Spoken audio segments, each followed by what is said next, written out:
నమస్తే, welcome to Andhraprabha. నేను తేజస్వి. తెలంగాణలో కాంగ్రెస్ ప్రభుత్వం ఏర్పడిన తర్వాత మొదటిసారిగా సీఎం రేవంత్ రెడ్డి అలాగే డిప్యూటీ సీఎం భట్టి విక్రమార్క ప్రధానమంత్రిని కలవడం జరిగింది. అలాగే అరగంట సేపు ఈ చర్చలు అనేవి కొనసాగాయి. అసలు ఏం మాట్లాడారు, దేని గురించి మాట్లాడి ఉంటారు అనేది తెలుసుకోవడం కోసం మనతో పాటు ఉన్నారు ఆంధ్రప్రభ ఎడిటర్ వైఎస్ఆర్ శర్మ సార్. సార్తో మాట్లాడదాము.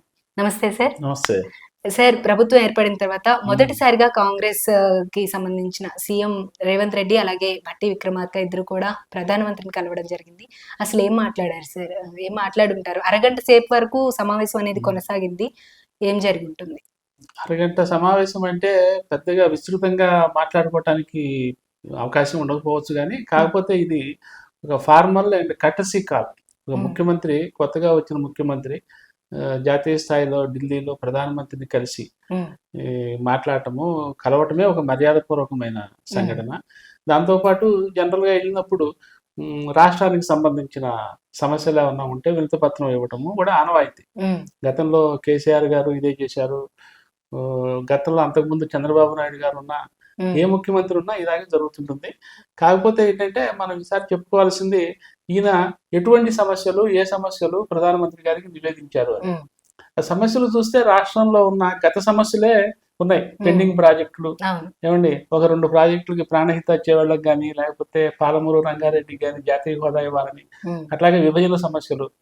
రేపు జూన్ 2వ తారీఖుకి 10 years అయిపోయి విభజన ఒప్పందం క్లైమాక్స్కి వచ్చేస్తున్నది. ఏమి మరి ఆ నేపథ్యంలో అసలు కృష్ణా జలాల దగ్గర నుంచి రకరకాల సమస్యలు ఉన్నాయి, ఏవి పరిష్కారం కాలేదు. కేసీఆర్ గారు 10 సంవత్సరాల్లో కూడా పదే ఎదిన ప్రతిసారి ఇవే సమస్యలు అడుగుతుండేవాడు.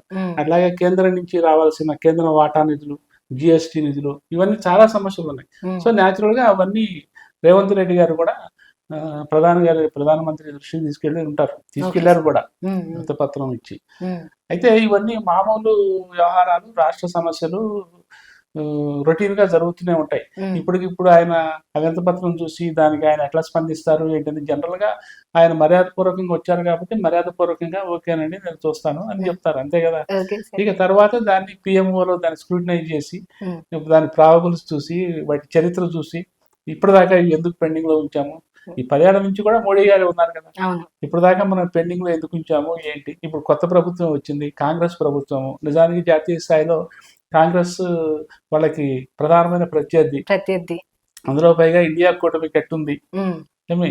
సో ఇవన్నీ కూడా వాళ్ళు ఆలోచించుకుంటారు. ఇప్పుడు లోక్సభ ఎలక్షన్లు రాబోతున్నాయి. వస్తున్న నేపథ్యంలో మనం ఈ వినతి పత్రంలో నుంచి ఏదైనా 1-2 అన్నా విధిద్దామా, విధిలిస్తే మనకేంటి లాభం ఏమి, అది విధిలిస్తే మరి ఈ క్రెడిట్ అంతా రేవంత్ రెడ్డి గారికి పోతుంది. ఇవన్నీ న్యాచురల్ గా ఉంటాయి ఇన్సైడ్. పైకి వాళ్ళేమి దీని గురించి పెద్దగా చెప్పరు, కానీ ఇన్సైడ్ ఈ ఫీలింగ్స్ అయితే ఉంటాయి. అయితే ఈ తెలంగాణ ముఖ్యమంత్రి రేవంత్ రెడ్డి గారితో పాటుగా డిప్యూటీ ముఖ్యమంత్రి మల్లు భట్టి విక్రమార్క గారు కూడా వెళ్ళటం విశేషం. దాన్ని మనం 2 రకాలుగా చెప్పుకోవచ్చు. ఎందుకంటే ఒకటి, భట్టి గారు ఆర్థిక మంత్రి, డిప్యూటీ సీఎంఏ కాకుండా ఆర్థిక మంత్రి. సో రాష్ట్రానికి సంబంధించిన ఆర్థిక సమస్యలు ఆ మెమోరాండం ఉన్నాయి కాబట్టి ప్రధానమంత్రి గారికి ఒక ఆర్థిక మంత్రిగా ఆయన వివరించడం కూడా ప్రోటోకాల్ ప్రకారం సబబుగా ఉంటుంది కాబట్టి ఆయన వెళ్ళారు. ఇంకోటి ఏంటంటే, మనం ఈ ఇద్దరు, ఒక ముఖ్యమంత్రి ఒక డిప్యూటీ ముఖ్యమంత్రి వెళ్ళి ప్రధాని కలవటం తెలంగాణలో మనకి ఈ మధ్య కాలంలో కొత్తే. ఎందుకంటే గత 10 ఏళ్ల నుంచి కేసీఆర్ గారు ఒక్కరే వెళ్ళేవారు. కాకపోతే కేసీఆర్ గారి క్యాబినెట్ లో డిప్యూటీ లేరు, న్యాచురల్ గా ఆయన ఒక్కలే పెడతారు. కానీ పక్కన ఏపీ రాష్ట్రంలో సీఎం తో పాటు 5 డిప్యూటీ సీఎంలు ఉన్నారు. మరి జగన్ గారు యావరేజ్ 6 నెలలకు ఒకసారి 10 నెలలకు ఒకసారి చాలా సార్లు కలిసినా ఆయనతో పాటు ఎవరు డిప్యూటీ సీఎంలు వెళ్ళలేదు ఏమి, ఆయన ఒక్కడే వెళ్ళేవాడు. అయితే మరి తెలంగాణలో ఎందుకు ఇద్దరు వెళ్ళి కలిశారు అంటే, నాకు అనిపిస్తుంది ఇదంతా కూడా ఇక్కడ ముఖ్యమంత్రి ఉప ముఖ్యమంత్రి ఈ పొలిటికల్ ఈక్వేషన్స్ ని బ్యాలెన్స్ చేయడం కోసం ఏఐసిసి ఢిల్లీ నుంచి స్టీరింగ్ చేస్తూ ఇద్దరు వెళ్ళి కలవండి అని చెప్పుండొచ్చు. అది ఒక ప్రాబబిలిటీ ఉంది ఏమండి. రెండోది ఏంటంటే, ఈ విషయంలో ఏఐసిసి బీజేపీని అనుసరించి ఉండొచ్చు. ఎందుకంటే మొన్న అసెంబ్లీ ఎన్నికల్లో 3 రాష్ట్రాల్లో, ఉత్తరప్రదేశ్, మధ్యప్రదేశ్, రాజస్థాన్, ఛత్తీస్గఢ్ లో బీజేపీ వచ్చింది. ఆ 3 చోట్ల ముఖ్యమంత్రితో పాటు ఇద్దరు డిప్యూటీ సీఎంలు ఉన్నారు. ఓకే. ఏమండి ఆ 3 రాష్ట్రాల సీఎంలు తర్వాత ప్రధానమంత్రిని ఇట్లాగే మర్యాదపూర్వకంగా కలిశారు లాస్ట్ వీక్. Okay sir. ఆ కలిసినప్పుడు ముఖ్యమంత్రితో పాటు ప్రతి డిప్యూటీ రాష్ట్రం సీఎం నుంచి కూడా? ఇద్దరు ముఖ్యమంత్రులు కూడా కలిశారు. ఓకే. ఏమి సో మనం ఆ ఫోటోలు చూస్తే ప్రధానమంత్రి, ముఖ్యమంత్రి ప్లస్ ఇద్దరు ఉప డిప్యూటీ ముఖ్యమంత్రి. సీఎంలు 3 రాష్ట్రాలకు డిప్యూటీ సంబంధించి సీఎం. విడివిడిగానే అయినా. సో ఆ సంప్రదాయాన్ని బీజేపీ ఈ సంప్రదాయాన్ని పాటిస్తున్నది కాబట్టి మనం కూడా ఇదే సంప్రదాయాన్ని పాటిద్దామని ఏఐసిసి అనుకుని ఉండొచ్చు. ఓకే ఆ సార్. మేరకు రేవంత్ రెడ్డి గారికి సలహా ఇచ్చి ఉండొచ్చు, ఓకే. మీరు ఇద్దరు వెళ్ళండి.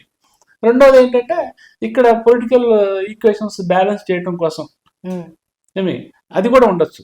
సో ఈ ముఖ్యమంత్రి, ఉప ముఖ్యమంత్రి ఢిల్లీ వెళ్ళి ప్రధానమంత్రిని కలవటం అనేది నిజంగా ఒక విశేషమే. ఇది మర్యాదపూర్వకమైన భేటీ అయినా ముఖ్యమంత్రి గారు ఒక్కళ్ళే వెళ్ళి కలవచ్చు, కానీ ఇద్దరిని పంపించడం అనేది అంటే ఏఐసిసి రాష్ట్ర కాంగ్రెస్ని ఎన్నికలకు ముందు ఎంత పగడ్బందీగా నడిపించిందో, ఈవెన్ ఎన్నికలు అయిపోయి గెలిచి అధికారంలోకి వచ్చిన తర్వాత కూడా ప్రభుత్వాన్ని కూడా ప్రతి అడుగు అడుగులో ఇట్లా పగడ్బందీగా నడిపిస్తున్నది అని మనకి అర్థమవుతున్నది. ఇకపోతే ఈ లోక్సభ ఎన్నికలు వస్తున్న నేపథ్యంలో రేవంత్ రెడ్డి గారు కూడా ఇది చాలా కీలకమైన సమావేశం. అవును సార్. ఎందుకంటే మనం పక్క రాష్ట్రం చూస్తున్నాము, జగన్ గారు వెళ్ళిన ప్రతిసారి మెమోరాండం ఇస్తారు, అక్కడ అపోజిషన్ వాళ్ళు నువ్వు వెళ్ళి ఏం సాధించుకొచ్చావని అడుగుతుంటారు.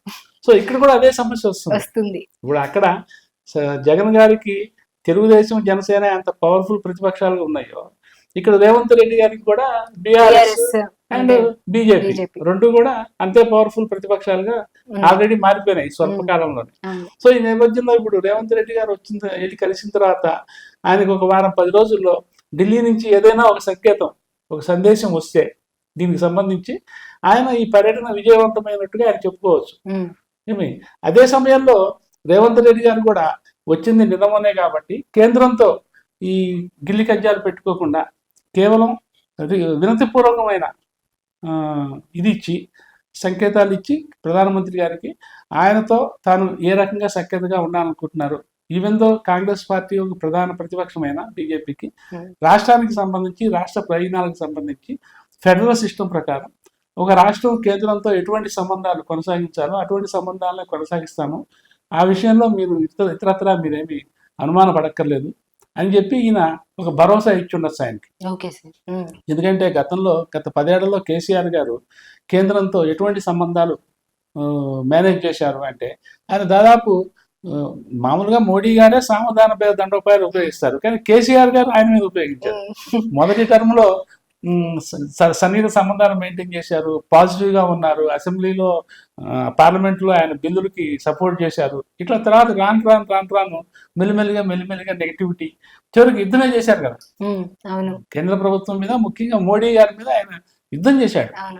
సో అటువంటి వాతావరణం కలిగించకుండా తెలంగాణకి మేము సామరస్యపూర్వకమైన సంబంధాలను కొనసాగిస్తూ ఉంటాము, మీరు కేంద్రం నుంచి ఒక ఫెడరల్ వ్యవస్థలో రాష్ట్రానికి ఏమి రావాలో అవి ఇచ్చి సహకరించాలని రేవంత్ రెడ్డి గారు అడిగి ఉంటారు తప్పకుండా.